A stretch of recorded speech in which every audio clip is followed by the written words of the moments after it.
Whispered melodies and tales में आपका स्वागत है और मैं हूं आपका दोस्त और इस चैनल का सूत्रधार देवव्रत मजूमदार। चलिए कहानी शुरू करते हैं।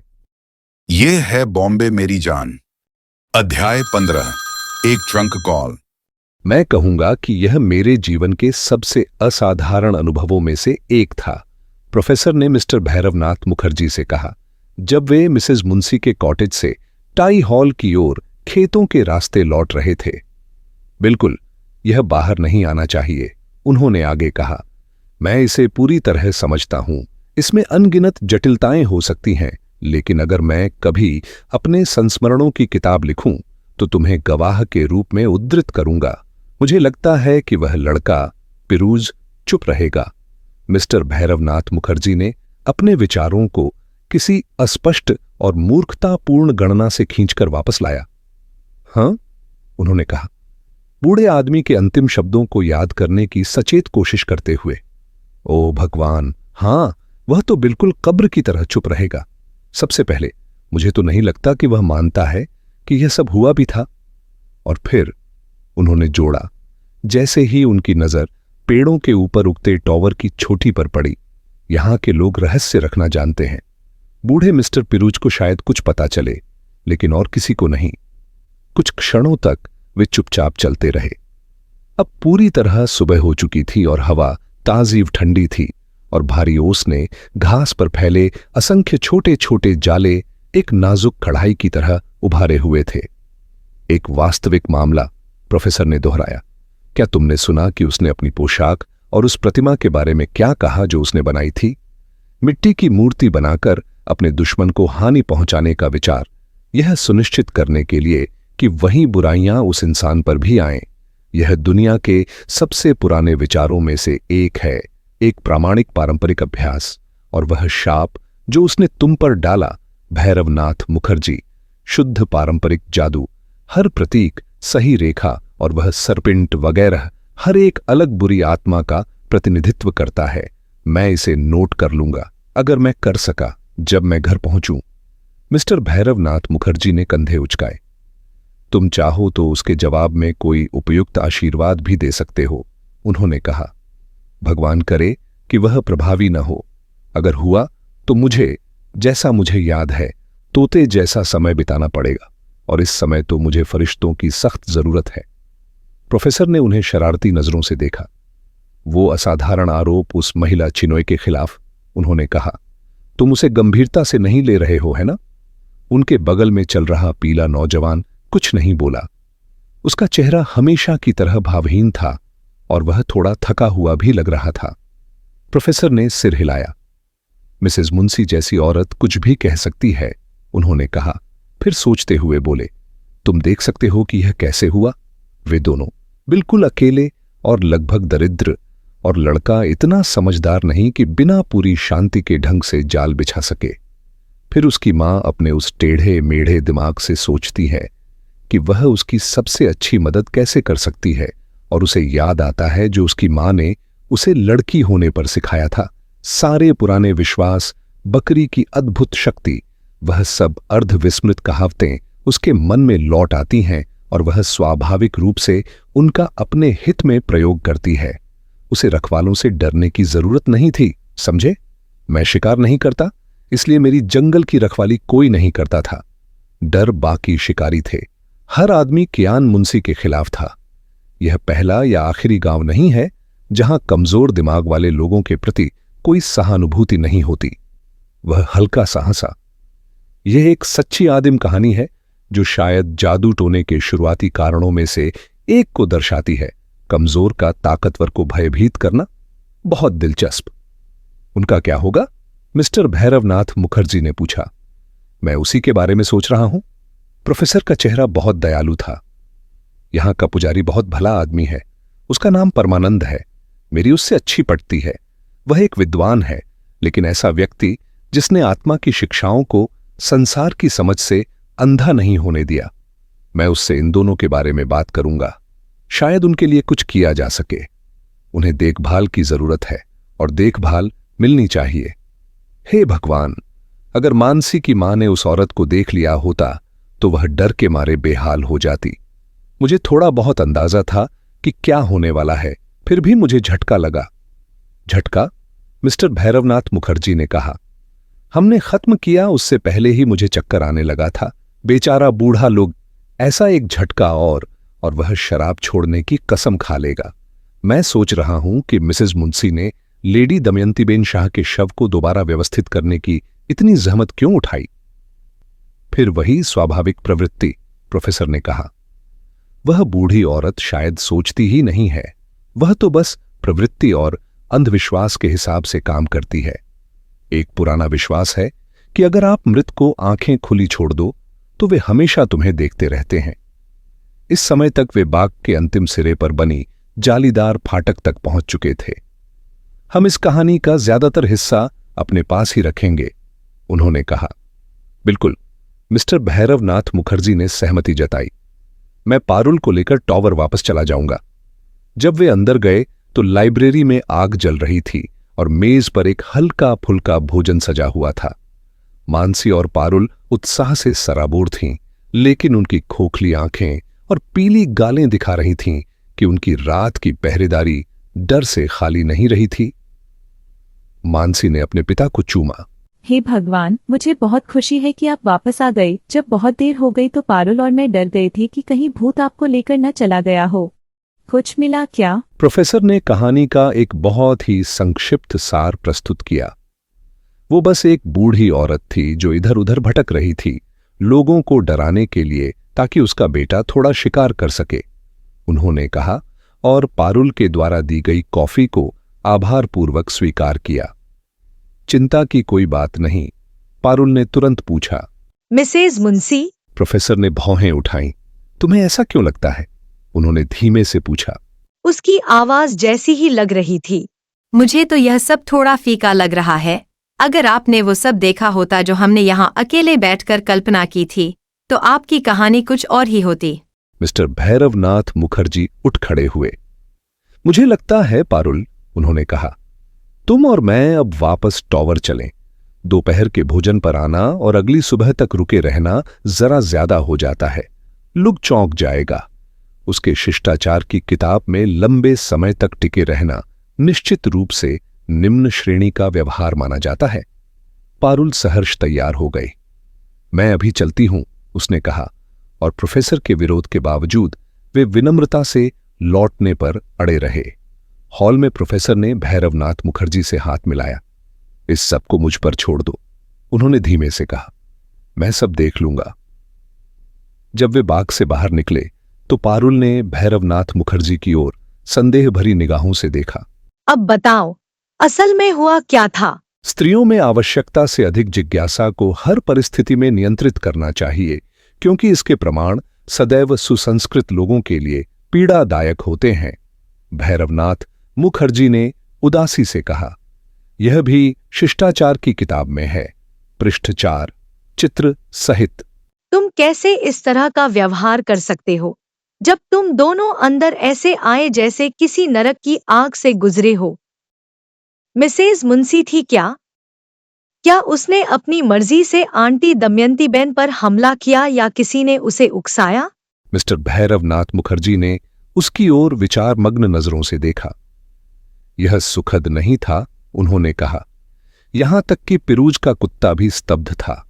वह डर के मारे जान ही गवा बैठा और घर के चारों ओर किसी बूढ़ी विधवा की तरह विलाप करता रहा।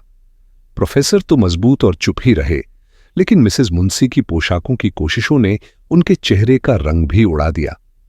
हमने उसे उसके घर पहुंचाया, जहां उसने मेरा भविष्य बताया, कुछ निराशावादी अंदाज में, मुझे लगा। फिर हमने एक दूसरे से हाथ मिलाया और घर लौट आए। बस वही है पूरी कहानी, सीधे घोड़े के मुंह से निकली ताजा खबर। ठीक है, मैं सारी बातें पता कर लूंगी, चिंता मत करो। शर्त है कि कर लोगी, भैरवनाथ मुखर्जी ने तिरस्कार से कहा। मानसी अपने बूढ़े दुलारे पापा से पूरी रंगीन कहानी उगलवा लेगी और तुम दोनों सलमा सुल्तान और तबस्सुम की तरह उसे मिलकर चटखारे लेकर पढ़ोगी जैसे दो नन्ही चुड़ैलें। पारुल कुछ समय तक चुप रही। द डेजी के बारे में कुछ? उसने आखिरकार हिम्मत करके पूछा। मिस्टर भैरवनाथ मुखर्जी ने उसकी ओर तीव्र दृष्टि डाली। ओहो, उन्होंने कहा, मैं तो भूल ही गया था कि मैंने तुम्हें उसके बारे में बताया था। देखो पारुल, ये बहुत गंभीर बात है।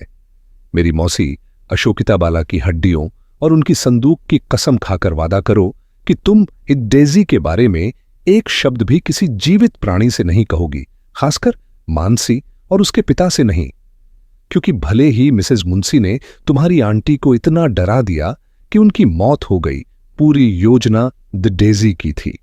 मुझे नहीं लगता कि हत्या का इरादा था, लेकिन मैं निश्चित नहीं हूं। उसके चेहरे पर एक असामान्य गंभीरता थी और पारुल ने जब उसे स्थिरता से देखा तो वह उसके आंखों में लगभग याचना जैसा भाव देखकर चकित और थोड़ी घबराई। वादा करो, उसने दोहराया। ठीक है, तो तुमने कुछ खोज निकाला? भैरवनाथ मुखर्जी ने सिर हिलाया। यह जरूरी हो भी सकता है और नहीं भी, उन्होंने कहा। साफ कहूं तो मैं तो यही चाहूंगा कि वह जरूरी न हो। पारुल ने कोई उत्तर नहीं दिया, लेकिन वह उसके साथ साथ चलती रही, हाथ पीछे बांधे और सिर झुकाए हुए। सुनो, उसने अचानक कहा, कल जब मैंने तुम्हारे पिताजी से बात की थी ये बताने के लिए कि प्रतीक भाई परसों उसके जन्मदिन पर घर आ जाएगा, तब उन्होंने आमतौर पर होने वाले कार्यक्रम के बारे में कुछ नहीं बताया। ऐसे मौकों पर आमतौर पर क्या होता है? पारुल ने विचार किया। कई साल पहले ये एक बड़ा दिन हुआ करता था, ऐसा मुझे विश्वास है। दादाजी के जमाने में परिवार काफी संपन्न था, जानते हो। माँ हमें बताया करती थी कि पिताजी के 25वें जन्मदिन पर एक शानदार आयोजन हुआ था। एक मंदिर में पूजा, नाटक, एक हाउस पार्टी और शाम को किराएदारों के लिए नृत्य। लेकिन पिताजी को मजे से दूर रहना पड़ा था, क्योंकि आधी रात को उस कमरे की रस्म होती थी जब उनके पिता और पुजारी ने उन्हें उस रहस्य में दीक्षित किया था। बेशक हम इसके बारे में बात नहीं करते। समझ गया, मिस्टर भैरवनाथ मुखर्जी ने धीरे से कहा। मुझे लगता है इन दिनों बिना किसी पुजारी के ही काम चला लेते होंगे। अगर तुम्हारा मतलब निजी पुजारी से है तो हमारे पास अब कोई नहीं है। हालांकि पुराने मिस्टर परमानंद, यहाँ के महंत, जब पिताजी युद्ध में थे तब ईस्ट विंग में रहा करते थे। तब हम बच्चे थे। मुझे लगता है वो हमारे साथ जन्मदिन की रात को डिनर करेंगे। और कोई आयोजन नहीं होगा। एक तो हमारे पास अब उतने पैसे नहीं हैं, और दूसरा गरीब आंटी दमयंती बेन की वजह से। बेशक मुझे लगता है कि तुम सोचते होगे कि पिताजी इस भयानक मामले के प्रति कुछ ज्यादा ही उदासीन रहे हैं, जैसे उन्होंने खुद को इससे बिल्कुल दूर ही रखा है। लेकिन अगर तुम यह नहीं समझते कि वो किसी बात को लेकर पूरी तरह से उलझे रहते हैं, तो तुम उन्हें कभी नहीं समझ सकते। मेरा मतलब है, मैं यह किसी और से नहीं कहती, लेकिन तुम्हें बता रही हूँ कि वह रहस्य उन्हें पूरी तरह जकड़े हुए है। यहाँ तक कि जब उन्हें लगा कि कप गायब हो गया है, तब भी वे विचलित नहीं हुए। समझ रहे हो? यही वजह है कि वो इतने अजीब और अंतर्मुखी हैं, और हम उन्हें बहुत कम ही देखते हैं। वह उसकी ओर देखती रही। उसके चेहरे पर अपनी उम्र के मुताबिक पूरी प्रशंसा झलक रही थी। मेरी तरफ लट्टू मत बनो, मिस्टर भैरवनाथ मुखर्जी ने घबराहट में कहा। मेरी बहन, वो जो ग्राम प्रधान से शादी करके गई, वो तुम्हारे इस बर्ताव पर शर्मिंदा हो जाती। कोई बात नहीं, मेरा तुम पर कोई इरादा नहीं है। मुझे तो लगता है प्रतीक भाई और मानसी शादी की ओर बढ़ रहे हैं। प्रतीक भाई तो पिछले बार जब दिखा तब तक अपनी औरतों से घृणा वाली समस्या को पूरी तरह पीछे छोड़ चुका था। तुम कुछ सालों में खतरनाक हो जाओगी, भैरवनाथ मुखर्जी ने कहा। जब तुम्हारी शादी होगी तो मैं मंदिर के पीछे बैठूंगा और जोर जोर से रोऊंगा सारे पुराने कुंवारियों के बीच। मुझे हमेशा लगता है कि ऐसा कोई चित्रमय दृश्य शादी में जान डाल देता है। तुम्हें नहीं लगता? पारुल अपनी बात से भटकने वाली नहीं थी। तुम किसी चिंता में हो? उसने बड़ी दोस्ताना ढंग से अपना हाथ उसके हाथ में डाल दिया। मेरी पसंदीदा लेखिका के शब्दों में, क्या कोई औरत है मेरे बेटे, या तुम देर रात जागने के आदी नहीं हो? उसे आश्चर्य हुआ जब वह अचानक रुक गया और उसकी ओर मुड़ा। मेरे बच्चे, उसने गंभीरता से कहा, जैसे सबसे घटिया अभिनेता ने कभी स्टेज पर कहा था, जो आदमी किसी औरत पर हाथ उठाता है सिवाय कोमलता के, वो उस नाम के लायक नहीं। इसका मतलब है, औरत को सिर पर मत मारो डैडी, नहीं तो पुलिस वाले तुम्हें ले जाएंगे। यह मेरे जीवन की सबसे उलझी हुई स्थिति है। पारुल हंस पड़ी, यह समझे बिना कि हल्के फुल्के शब्दों के पीछे कुछ गंभीरता छिपी थी। मुझे लगता है कि तुम्हें उसे दे देना चाहिए, चाहे वो कोई भी हो। मैं तुम्हारे साथ रहूंगी। मिस्टर भैरवनाथ मुखर्जी ने हल्की सी संदेह भरी मुस्कान दी। मुझे सोचने दो, क्या तुम सच में रहोगी? उन्होंने धीरे से कहा। अरे उठिए सर, इंस्पेक्टर जगत मोहन खुद शख्सियत फोन पर हैं। अब हमें आपके उस प्यारे ड्रेसिंग गाउन को देखने का मौका मिलेगा। मैं सोच ही रहा था कि वो कब बाहर निकलेगा। मिस्टर लग अपने मालिक के कमरे के दरवाजे पर सिर झुकाए खड़े थे और भारी मजाकिया अंदाज में बोले। सारा दिन आपको फोन करते रहे हैं, उन्होंने जोड़ा और अपनी घबराहट छिपाने के लिए थोड़ी रूखी आवाज अपनाई। 2 तार भी आए पड़े हैं, लेकिन मुझे आपको जगाना अच्छा नहीं लगा। मैंने सोचा सो लेने दो, उनकी नींद को क्यों बिगाड़ना। मिस्टर भैरवनाथ मुखर्जी बिस्तर से उछलकर खड़े हो गए, दोपहर की रोशनी में कुछ अजीब ढंग से शरारती लगते हुए। हे भगवान, समय क्या हुआ है, उन्होंने कहा। शांत हो जाइए, शांत हो जाइए, 4:30 बजे हैं। मिस्टर लग आगे आए, हाथ में एक सुरुचिपूर्ण रंग का रेशमी ड्रेसिंग गाउन लिए हुए। थोड़ा संयम रखिए, जब आप आधे जागे होते हो तो बिल्कुल केष्टो मुखर्जी की याद दिलाते हो। नीचे जाने से पहले बाल तो संवार लीजिए, एक लेडी हेल्प फोन पर है जो मुझे बड़ी भा गई है। मिस्टर भैरवनाथ मुखर्जी ने ड्रेसिंग गाउन कसकर अपने दुबले पतले शरीर पर बांधा और चश्मा उठा लिया। ये क्या है, सारा दिन फोन करते रहे? अगर ये सच है तो तुम्हें निकाल दूंगा लग। मुझे तुम्हें जिंदा रखना है, मेरी नौकरी उसी पर टिकी है, उनके सेवक ने गंभीरता से कहा। रात भर भूतों के पीछे भागने से कोई भलाई नहीं हुई तुम्हारी। अब भी किसी अधपकी लाश जैसे लग रहे हो। हां हां, धक्का मार दो मुझे, उन्होंने जोड़ा जब मिस्टर भैरवनाथ मुखर्जी उन्हें हल्के से परे करके सीढ़ियां उतरते हुए साइड हॉल में फोन की ओर बढ़े जहां वह रखा था। गोल मटोल छोटी नौकरानी, जो शायद मिस्टर लग के आकर्षण में फंसी थी, फोन के रिसीवर को कसकर पकड़े हुए थी, जिसे उसने भैरवनाथ मुखर्जी को सौंप दिया। वह पीछे हट गई और एक सम्मानजनक दूरी पर खड़ी रहती, अगर मिस्टर लग ने उसे भव्य इशारे से रसोई की ओर रवाना न कर दिया होता। हेलो, दूसरी ओर से एक क्षीण आवाज आई। क्या तुम हो? आखिरकार मैं तो अब तुम्हारे पास आने ही वाला था। बहुत माफ करना दोस्त, लेकिन उन्होंने उसे ले लिया है। मिस्टर भैरवनाथ मुखर्जी कुछ पल के लिए चुप रहे, लेकिन दूसरी ओर से तीखी पूछताछ के जवाब में उन्होंने धीरे से कहा, हां हां, मैं सुन सकता हूं। तुम चाहते क्या हो? बधाई? शांत हो जाओ, दूर की आवाज गिड़गिड़ाई। ये बहुत ही चालाकी से किया गया था, तुम खुद भी फंस जाते। आज सुबह 2 बजे के आसपास शराबियों की पूरी टोली को पार्क स्ट्रीट स्टेशन में लाया गया और उनके 30 के करीब दोस्त भी साथ आ गए। वहां जबरदस्त झगड़ा हुआ और तुम्हारे दरवाजे पर जो पहरेदार था वो भी उसमें कूद पड़ा जैसे कोई गधा। उसी अफरा तफरी में कोई तुम्हारे फ्लैट की सीढ़ियां चढ़ गया और छान मारा। तब से तुम्हें पकड़ने की कोशिश कर रहा हूं। तुम कर क्या रहे थे? ओस में टहला कर रहे थे क्या? हल्की फुल्की बातों के पीछे भी मिस्टर भैरवनाथ मुखर्जी को साफ एहसास हुआ कि उनका पुराना दोस्त बेहद चिंतित था। हम पूरी कोशिश कर रहे हैं और उससे भी ज्यादा। क्या तुम्हारे पास कोई जानकारी है? 1 मिनट, मिस्टर भैरवनाथ मुखर्जी ने कहा। उस लड़के हरक्युलिस का क्या हुआ? ओ पटेल, यही तो आधी समस्या है। दूर की आवाज फुसफुसाई। उसे सिर पर मारा गया, जाहिर है, लेकिन जैसे ही हमारी छत पर तैनात टीम का आदमी स्काईलाइट से कूदा, उसने होश में आकर अपने सामान के पीछे दौड़ लगा दी। साफ कहूं तो हम उसे ढूंढ नहीं पा रहे हैं। उस गली में लड़ाई हो रही थी और तुम जानते हो वहां क्या गड़बड़ हालात होते हैं। हमने परिचित संदिग्धों को पकड़ लिया है, लेकिन वे कुछ नहीं जानते।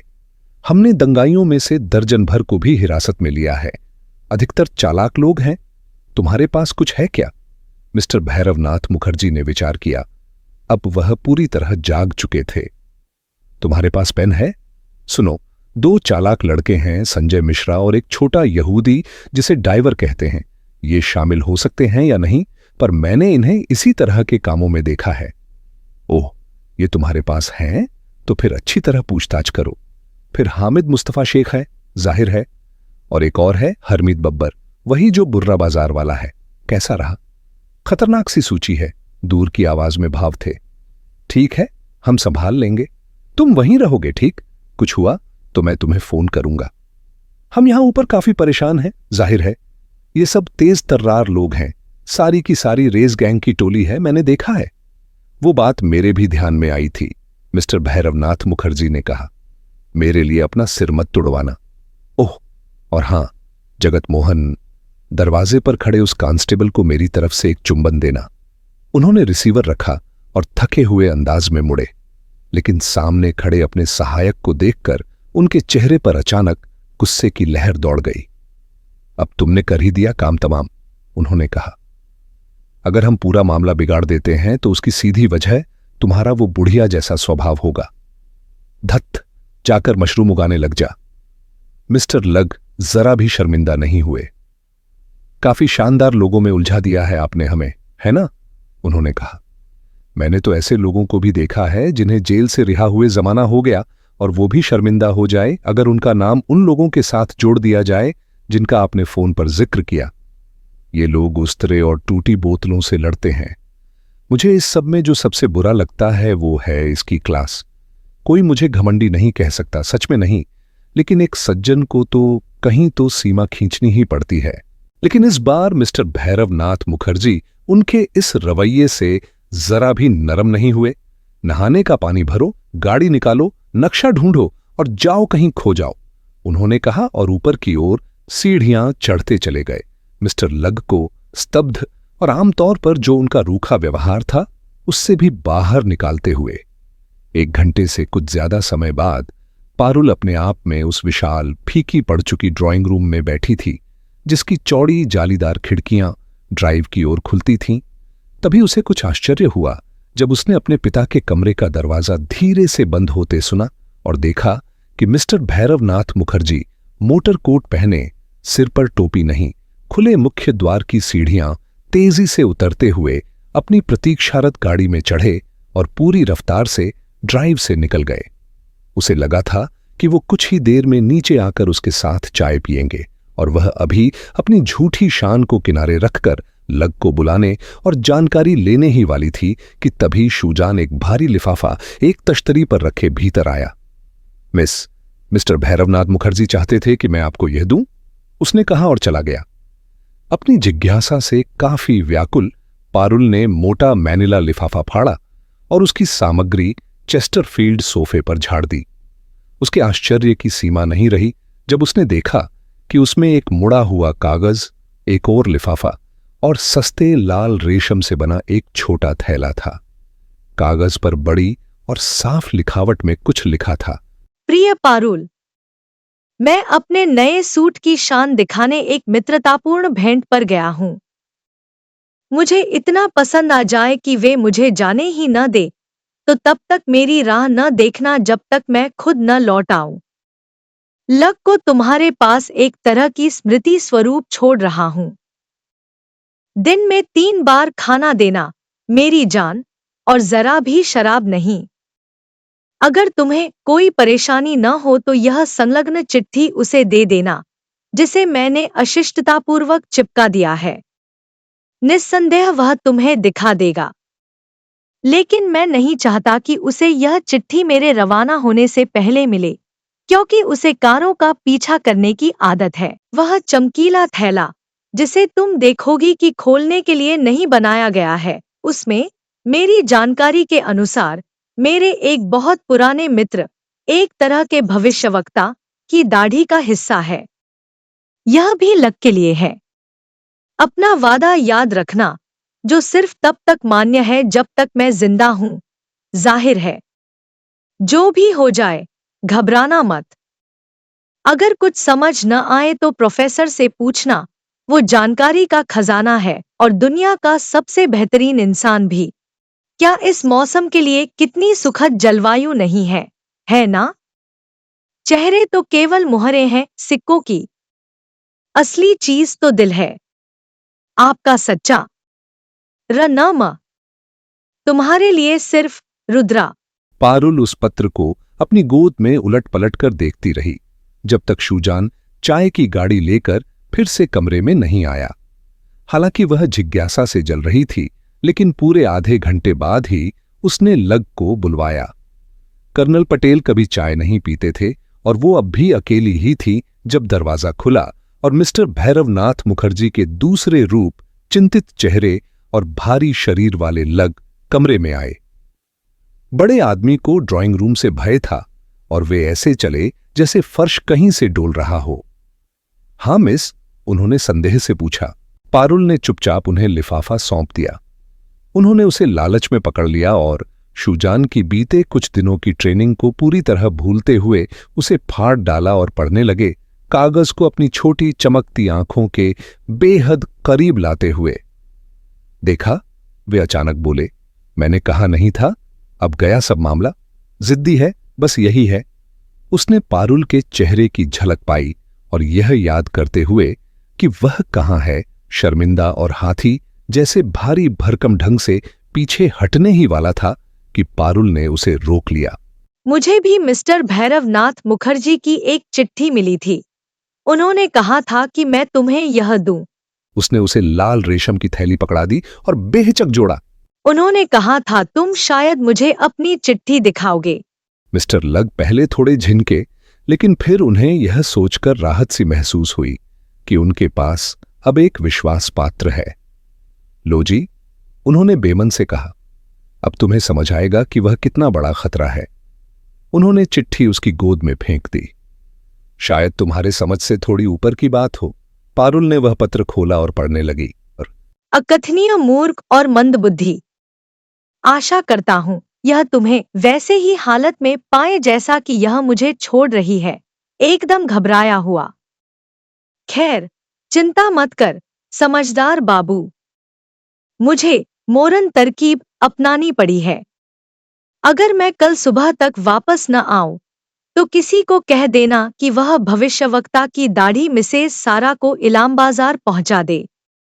फिर से नाटक मत करना, और अगर सब कुछ बुरा ही हो गया तो मेरी किसी घटिया सिफारिश पर दस्तखत करने की कोशिश मत करना। तुरंत पकड़े जाओगे। खुल जा सिमसिम वाली बात सारा और उसके बच्चों पर छोड़ देना। तुम्हारा इसका मतलब क्या है? पारुल ने चुपचाप वह चिट्ठी नीचे रख दी। और पूछ लो, मिस्टर लग ने झुंझलाकर कहा। चुपचाप खिसक लिया मुझसे, बस यही किया उसने। जानता था कि अगर न बताता तो मैं रोक देता। अब सब गड़बड़ हो गया।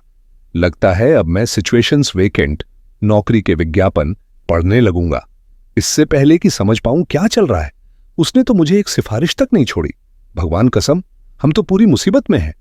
काश तुम समझा पाते, पारुल ने कहा, जिसकी सहन शक्ति अब जवाब देने लगी थी।